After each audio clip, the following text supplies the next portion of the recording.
జగన్మోహన్ రెడ్డి గారేమో అసలు సిబిఐ ఇచ్చిన రిపోర్ట్లో అసలు యానిమల్ ఫ్యాట్ లేదని, కల్తీ జరగలేదని క్లీన్ చిట్ ఇచ్చింది. ఇప్పటికన్నా సిగ్గు తెచ్చుకోండి చంద్రబాబు, పవన్ కళ్యాణ్ అని చెప్పేసి ఆయన మాట్లాడుతున్నారు నేను ప్రెస్ మీట్లో మాట్లాడుతున్నాడు. మరి ఏ రకంగా అయితే సిట్ విచారణలో వచ్చిందో 10% ఉండే యానిమల్ ఫ్యాట్ అనేది రాదు అని చెప్పి వాళ్ళు ఒక మాట అయితే చెప్తున్నారు. లేదు అని చెప్పలా, దాన్ని ఈ సిట్ దీనిలోకి రాదు, ఈ టెస్టుల్లోకి రాదు అని చెప్పారు. అది హయ్యర్ టెస్టులో ఏదైనా చేస్తే వస్తుంది, అప్పుడు మీ బతుకు బయటపడుతుంది. మరి ఈ టెస్టుల్లో రాని దాన్ని కనీసం యానిమల్ ఫ్యాట్ లప్సా అని, మరి ఆర్పిక్లో వాడే లప్సాని తీసుకొచ్చి తిరుపతి లడ్డూలో వాడామంటే నువ్వు మనిషివో పశువో కూడా అర్థం కావట్లేదు. మేము ఈ రకంగా తిడితే మా వీడియోస్ కింద కామెంట్లు పెట్టేస్తావా? నిజం మాట్లాడితే నీకు నిష్ఠూరంగా ఉంటుందా? ఏదైనా సరే ఎలిగేషన్ జరిగినప్పుడు మాత్రమే ఆంధ్రప్రదేశ్ మీద నాకు ప్రేమ వచ్చింది. అట్లాంటి టైంలోనే వస్తా. ఇవాళ ప్రజెంట్ బెంగళూరు నుంచి దిగాడనమాట. దిగి ఇక్కడ వచ్చి ఈ మాటలు మాట్లాడుతున్నాడు. మరి 35 నిమిషాలు పట్టాల్సిన పర్యటన ఏమైందంటే 7 గంటలన్నర పట్టించాడు. పాపం నిన్నెవడో ఒక కార్యకర్త ఒకడు పాపం అక్కడ చచ్చిపోయి ఉంటే వాడిని పట్టించుకునే దిక్కు కూడా లేరు. మరి పాపం కాకపోతే అది అతని మీద జెండా కప్పి మరి నువ్వు ఏ రకంగా తీసుకొచ్చావో అతను ఏ రకంగా అతని మరణానికి కారణం. మనం అయ్యగారు కాలు పెడితే ఏదో ఒకటి శవం లేవంది మాత్రం మనం వెనక్కి తగ్గం అనమాట. అందుకని చెప్పి భయం పుట్టి ఈ నాయకులు వీళ్ళు కూడా కొంతమంది పర్మిషన్లు ఇవ్వకపోతే ఇవాళ మనం అక్కడ నంద్యాలలో జరిగే మీటింగ్కి పర్మిషన్ హైకోర్టు ద్వారా తీసుకున్నారు. తీసుకోండి, చెయ్యండి.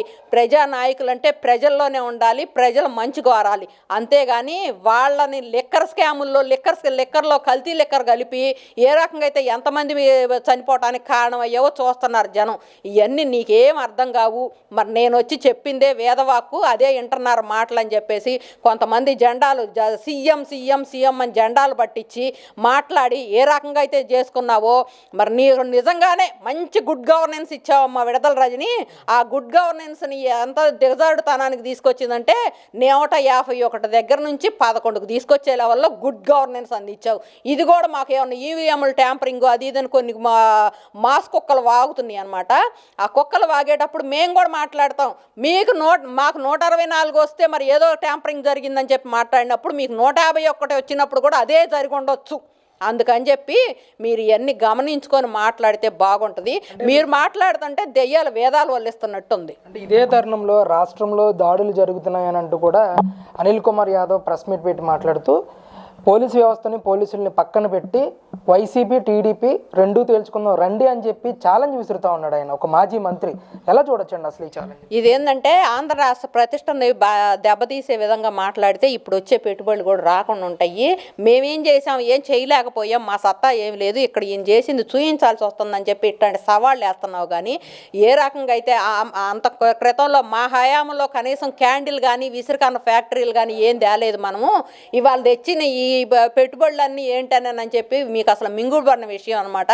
అమరావతి రైతులు అడుగు తీసి అడుగు పెట్టినా కూడా ఎట్లా కేసులు పెట్టారో ఏం చేశారో మొత్తం అమరావతి చరిత్ర అని చెప్పి అమరావతి ఉద్యమం అని చెప్పి నెట్లో కొట్టుకుంటే మీరు చేసిన అఘాయిత్యాలన్నీ బయటకు వస్తాయి అయ్యా. మరి మహిళల మీద కూడా ఏ రకమైన అనగదొక్కే ధోరణిలో మాట్లాడావో ఇదంతా కాకుండా ఇదంతా తర్వాత చూసుకుందాం. కానీ తల్లికి చెల్లికి తేడా తెలియదు, న్యాయం చేయలేనోడు వచ్చి పాపం నిన్న అంబటి రాంబాబు గారింటో మేము నీకు న్యాయం చేస్తా ఉంది. అంబటి రాంబాబు గారు కూతురు ఒకటి మాట్లాడుతుంది, మరి మహిళలు ఉండాము, మరి మహిళల మీద ఇట్లాంటివి చేశారు అని చెప్పి. ఇంతకు ముందు రోజుల్లోనే అసెంబ్లీలో మాట్లాడేటప్పుడే నాన్న మహిళను కించపరచకూడదు నాన్న, నువ్వు జాగ్రత్తగా మాట్లాడని ఒక మంచి హితబోధ అయితే చేయలేకపోయావు. మరి జోగి రమేష్ గారి భార్య మాట్లాడుతుంది, ప్లీజ్ ప్లీజ్ ప్లీజ్ అని చెప్పి మాట్లాడుతుంది.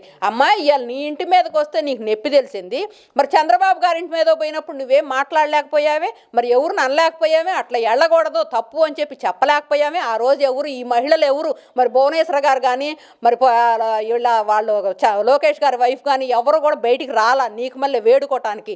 మరి మీరు మాట్లాడే మాటల్లో కూడా మొగుడు ఒక మాట పెళ్ళాం ఒక మాట చెబుతున్నాడు. మొగుడేం చెబుతున్నాడు, జోగి రమేష్ ఏం చెబుతున్నాడు, నేను చెవిరెడ్డి భాస్కర్ రెడ్డిని పలకరించడానికి నేను ఒక్కనే వెళ్ళాను, మరి ఇంట్లో మహిళలందరూ ఉండాలని పాపం ఆయన చెప్పాడు. పాపం ఈ సంగతి తెలియని శకుంతల గారు ఏం చేసింది, మరి మేము ఎవరూ లేము, మామయ్య గారు ఒక్కళ్ళే ఉండారు, మేము బయటికి వెళ్ళాము, మాకు ముందే ఇన్ఫర్మేషన్ ఉంది మా ఇంటి మీద దాడి చేస్తారని చెప్పి అందుకని చెప్పి మేము బయటికి పోయాం. మీ మాటల్లోనే మీకు పొంతం లేదు. మీరు ఒకళ్ళకి తెలియకుండా ఒకళ్ళు అబద్ధాలు ఆడుతుంటే ప్రజలు నమ్మే పరిస్థితుల్లో అయితే లేరు. మీది ఈ దాన్ని ఇలా నెయ్యిలో కల్తీలు కానీ లిక్కర్ స్కాములు కానీ మరి బాబాయ్ హత్య కేసుల్లో ఇట్లాంటివన్నీ ప్రజలు ఎవరు మిమ్మల్ని యాక్సెప్ట్ చేయటం లేదు.